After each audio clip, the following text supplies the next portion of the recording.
안녕하세요. 안녕하세요. 네, 본인 소개를 간단하게 부탁드릴게요. 네, 안녕하세요. 저는 2023년도 강북청솔 졸업생으로 고려대학교 자유전공학부 이사학번으로 입학하게 된 박소연입니다. 재수를 할 때 많은 선택권이 있었을 텐데 강북청솔을 선택하게 된 이유는 뭘까요? 저는 수험 생활에 있어서 가장 중요한 게 차분함이랑 꾸준함이라고 생각하는데 아무래도 수험 생활 내내 저를 스스로 엄격하게 통제하기가 어려울 것 같다는 생각이 들었습니다. 그래서 아예 등하원 시간이 정해져 있고 자습 시간이 보장되면서도 관리가 엄격한 학원을 찾고 있었는데 그 중에 가까운 곳에 강북청솔이 있다고 해서 선택하게 되었습니다. 네, 그럼 강북청솔에서 국어 수업은 어떻게 도움을 받았나요? 강북청솔에서는 한수 모의고사뿐만 아니라 이간 모의고사도 선택할 수 있게 되어 있어서 이간 모의고사를 파이널 기간에 풀고 단순히 스스로 오답을 하면 부족한 부분이 있다고 생각해서 권준호 선생님의 해설 강의를 참고해서 듣고 복습했습니다. 그럼 수학 수업은요? 저는 반수 초반부터 이제 확통 개념이 조금 부족하다고 생각했는데 양지용 선생님의 확통 실력 엔제 수업부터 시작해서 계속 양지용 선생님의 수업을 들었었고 양지용 선생님의 그럼 수업의 강점이 뭐라고 생각해요? 제가 문과다 보니까 수학을 풀 때 어떻게 접근해야 하는지가 가장 고민이었는데 양지용 선생님 수업의 장점은 이럴 땐 이렇게 해야 된다. 이런 말이 나오면 이렇게 해석해야 된다가 정해주셔가지고 그걸 이해하고 적용하기가 쉬웠던 것 같아요. 수학 문제에 어떤 문구나 특별한 키 포인트가 될 만한 조건을 바로 문제 해결력으로 연결시킬 수 있는 게 그러면 탐구는 어떻게 수업했어요?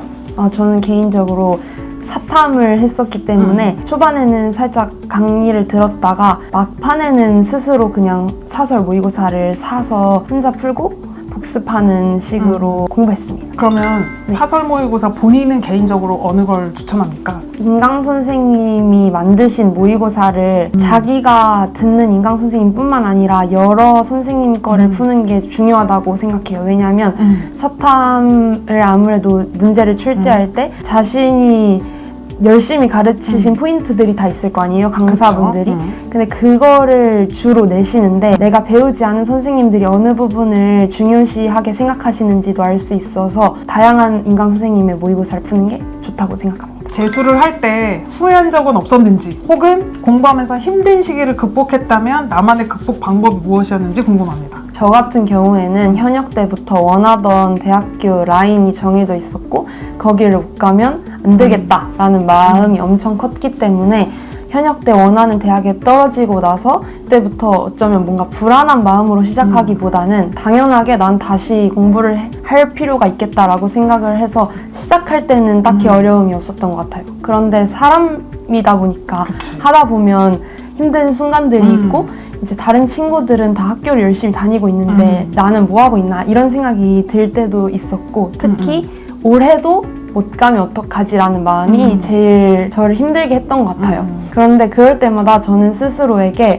뭔가 이번 입시는 남이 떠밀어서 한 게 아니라 내가 직접 100%로 선택한 길이니까 후회 없이 하자 이렇게 말을 해주면서 지금 당장 불안함과 걱정이 들어도 그게 사실 이 공부에는 하나도 도움이 되지 않잖아요. 그런 거를 스스로 되뇌이면서 공부를 열심히 하려고 했던 것 같아요. 그럼 당연히 이렇게 엄청난 결과를 가져왔으니까 공부를 열심히 했을 거라 생각하지만 사람이다 보니 공부만 하진 않았을 거잖아요. 네. 만약에 일주일 단위로 보면 그래도 내가 꼭 이 시간만큼 재충전의 시간을 가졌다는 루틴이 어떻게 되는지 궁금해요. 일요일도 학원을 나오는 친구들이 많았던 걸로 기억하는데 저는 과감하게 일요일에 등원을 하지 않았습니다. 그리고 월요일부터 토요일까지만 공부를 하는 걸로 목표를 잡았고 일요일은 편하게 쉬자 라고 생각을 했었고요. 여기서 오해가 있을 것 같아서 제가 이 친구 담임으로 말씀드리는데 대신에 월화수목금토를 엄청 열심히 했습니다. 네, 극강으로 하고 일요일 쉰 거예요. 오해하지 마세요. 그리고 파이널 기간에는 일요일 날 하루 종일 쉬진 않았고요. 당연히. 그쵸. 네. 저는 그럼 국수영탐 비중을 어떻게 가져갔어요? 개인적으로 수학이 많이 울려야 된다고 생각을 했기 때문에 수학을 거의 반절 정도로 엄청 크게 50% 정도 잡았고 그 다음에 국어가 한 30 정도로 하고 영어랑 탐구를 그렇게 비중이 비중이 높진 높진 않았던 것 같아요. 그럼 매일 꾸준히 했어요? 비중이 높지 않은 가운데서 좀 이렇게 몰아서 한 번에 흐름을 좀 맥락을 잡은 편이었어요. 저는 이건 과목에 따라서 완전 다르다고 생각하는데요. 저도 그렇긴 해요. 네. 국어, 수학은 무조건 매일 하는 게 중요하다고 생각합니다. 그리고 많은 친구들이 영어를 자꾸 이렇게 좀 뒤로 하는데 네. 저는 항상 영어를 1시간씩은 해야 된다고 생각했고 네네네.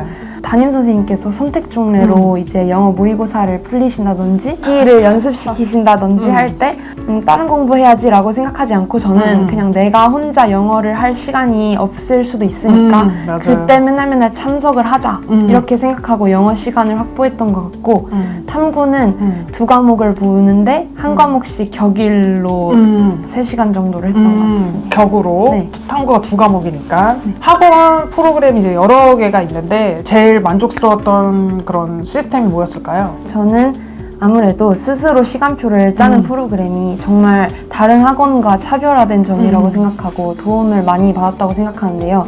재수 종합학원이면 대부분 이제 시간표가 짜여서 나오기 마련인데 그렇죠. 저희는 아무리 내가 높은 반에 속해 있다고 하더라도 특정 과목이 부족하다고 느낄 때 기초부터 할 수 있는 수업도 들을 수 있다는 점이 부족한 부분을 채우기에 정말 좋다고 생각합니다. 본인한테 담임선생님 어떤 의미를 가져갔나요? 저에게 담임 선생님은 제가 수험 생활을 끝까지 잘 마무리할 수 있었던 이유입니다. 개개인별로 매주 상담을 진행하면서 단순히 뭔가 시험 성적뿐만 아니라 수시 지원도 그렇고 학습적인 측면이랑 생활적인 측면까지 다 이제 케어를 해주시려고 노력하는 거를 많이 봐서 그런 선생님의 열정이나 진심이 학생들한테도 전달돼서 나도 나태해지지 말아야겠다라는 생각을 하게 되면서 좋은 영향을 많이 주셨다고 생각합니다. 마지막으로 이제 재수를 시작하는 친구들 어딘가에 있을 텐데 아직은 두려울 거란 말이에요. 그죠? 일종의 실패를 경험하고 첫 출발이어서 그 친구들에게 진짜 이 얘기는 꼭 해주고 싶다 하는 거 뭐 있을까요? 분명히 재수나 반수를 하는 동안 힘들고 지치는 때가 올 거라고 생각합니다. 하지만 그럴 때마다 내가 현역 때 원하는 결과를 받지 못하고 그 처절하게 슬퍼했던 그때의 겨울을 꼭 떠올리면서 열심히 공부했으면 좋겠습니다. 그렇게 간절하게 공부했던 하루하루가 모여서 결국 수능 당일날 본인을 믿을 수 있는 자신감을 만드는 것이라고 생각합니다. 저는 오랫동안 꿈을 그린 사람이 마침내 그 꿈을 닮아간다는 말을 정말 좋아하는데요. 여러분도 마침내 각자의 꿈을 닮아갔으면 좋겠습니다. 감사합니다. 마지막으로 화이팅 더 크게 외치고 마무리하겠습니다. 하나, 둘, 셋. 화이팅!